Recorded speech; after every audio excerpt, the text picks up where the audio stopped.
Hey, it's Jason. Thanks for joining me here at the Hardy Life Outdoors. This is my new YouTube channel, but I'm not new to YouTube.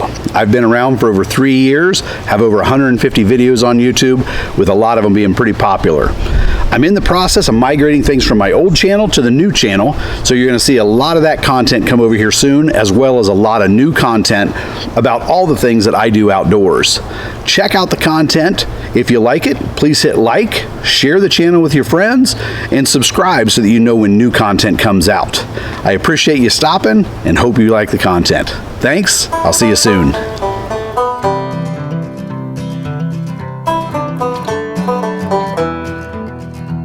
Welcome back. It's spring, which means it's habitat season and it's food plot season. We consistently see online in the online groups that people are asking questions about what kind of sprayer, what kind of recommendations there are for sprayers. So we thought we'd spend some time today talking about the sprayer that we're using. It's a FIMCO 3-point 40-gallon sprayer. People tend to ask, what works for an ATV, what works for a tractor. We're able to use this with both the tractor and the ATV. And we're going to talk about why we bought this model, what works for us and what doesn't work, and how we've adapted it to work for us. So it's been a good solution for us overall, but there are things we've done to adapt.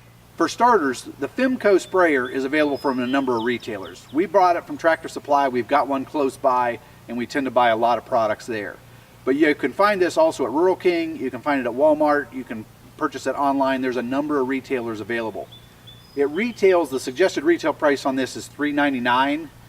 If you look or if you watch, there's coupons from Tractor Supply. I think we got it at 10 or 20% off. So that was one of the things that helped get it into the price point we were looking for, is that discount. So I'm sure other retailers have discounts as well, but it's a product that is available from a number of retailers. So we looked around some before purchasing, and there were a number of reasons that we picked this particular model.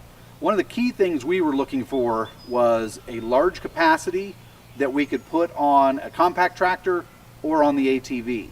So at 40 gallons, this met the needs that we had. The fields that we're going to are fairly remote, so we didn't want to be spending our day running back and forth for water. So at 40 gallons, it has a decent capacity.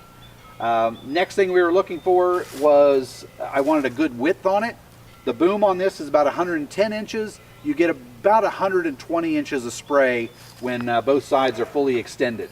The fact that it does have a retractable boom is really nice, because we're going through some narrow areas. We can fold it up nice and compact behind the tractor to get it out to the fields.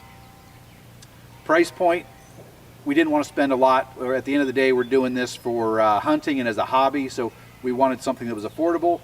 Again, at $3.99 retail, and then with some discounts, we got this in the low 300s, so price was pretty good. This model also comes with a sprayer. One of the things I find when I look at a lot of the models is they don't have a sprayer, a wand attached to them. This one has a 25-foot wand on it, which means we can take this out into the field. We can use the wand along fence lines. We can use it along the edges of fields, places we can't get the tractor. If we're working around the pond and we want to do some spraying along the edge of the pond, the wand comes in really handy. So those were some of the key things that we were looking for and that we found in this model, and part of why we decided on the FIMCO. Okay, so when you purchase this, it's going to come in a box. It's going to require some assembly. It's pretty simple to put together. There's not that many pieces to it. And what it really comes down to is you're building this red frame, which is what connects to the 3-point hitch on your tractor. You're putting the boom on, and you're fastening the tank onto the frame. So it's a pretty easy assembly. Maybe takes an hour, but really didn't take that long to do. When I purchased this, I bought the sprayer. I also bought a upgraded lid for it, that when you remove the lid, it has a measuring cup on it. So I've always got a measuring cup with me, and I really like it. It's been a nice add-on. You can see we've got it hooked up to one of our tractors. We actually have 3 tractors that we're able to use this on. We've got a John Deere 1025R, we've got a John Deere 2032R, and a John Deere 4052R. It will fit all of those tractors. So with the standard 3-point connection, you can put it on any one of those tractors and use it.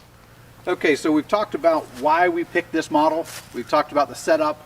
Now I want to talk a little bit about how we use it and just, our thoughts on it. All in all, we've been very happy with the unit. We use it to spray glyphosate. So we've got a lot of areas where we're doing a total kill.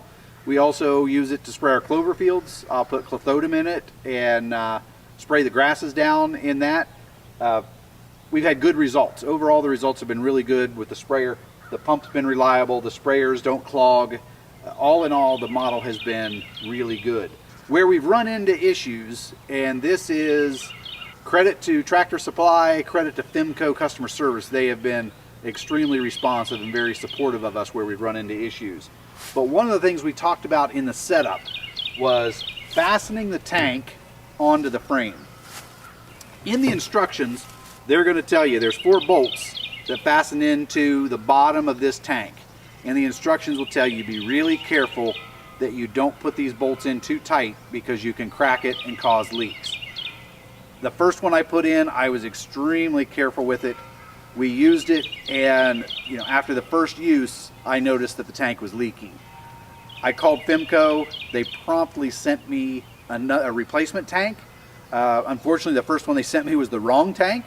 I called them back, and they immediately sent another tank. Didn't bother having me try to ship the other one back or anything. Just said, we'll take care of it. They sent me a second tank.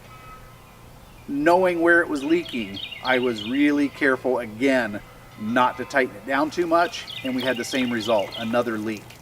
I went back to FIMCO a third time. They sent me one final tank, and in that conversation, the customer service rep asked me how I was using it, and I told him we were using it on Deere food plots, and his response to me at that point was, this is really not the product for agriculture use, that this is designed for lawn use. So the product we had bought and the application we had was really not what it was designed for. When this tank and the frame bounced around on rough terrain, it caused those bolts to cause cracks in the bottom of the tank. So that created issues for us. I used it for that whole season, and I actually returned the unit because we couldn't get consistent usage from it without it cracking. The following spring, I was again looking for a solution. I liked the overall model, and I decided there has to be some way that we can make this work. I actually went and purchased another one, and I'm going to talk about how we've adapted so that we can use it without having it leak every time. Okay, so this was our solution to the tank that kept cracking. Was we took it off the 3-point. When I assembled the final one, I strapped the tank onto the frame, but I did not put the bolts back into the bottom. I wasn't going to risk cracking that again. That's the point at which it was cracking. So it is strapped on. It sits in the back of my Polaris 570. We also have a Polaris 570 Crew. It goes in the back of both of those, and it works really well. I will add a couple ratchet straps around it that hook into the sides. It keeps it from moving around, and we've been using it. We used it last year. We've used it this year. No leaks, and it works great. So that has been how we've adapted. We like the overall product. We didn't like the issues we were having with the bottom of it cracking. So by moving it over here, we've taken the pressure off those bolts. Maybe if you didn't use the bolts, it would be okay on the tractor. We just haven't pushed our luck on that because it's worked really well this way.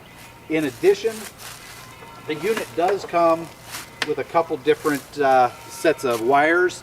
You can run it off your battery, you can run it off of a 12-volt converter.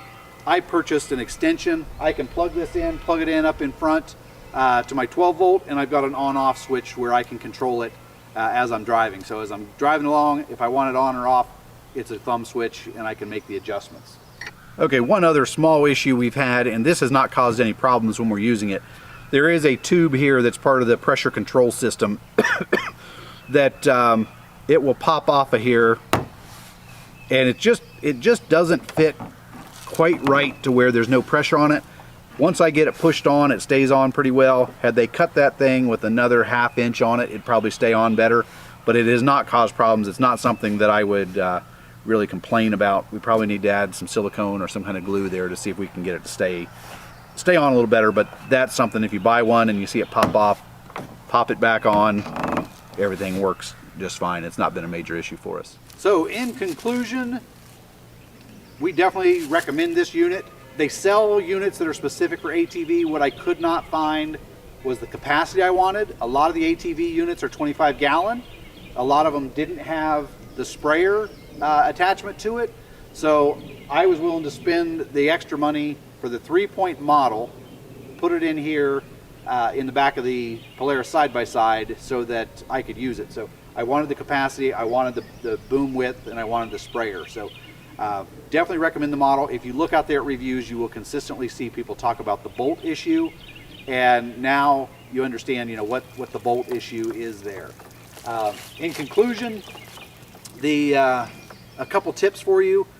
One, make sure that each time you use it, you rinse it out. If you leave chemical in it, it can get pretty nasty in there. They do need to be rinsed out, and you don't want chemical to carry over from one application to the next.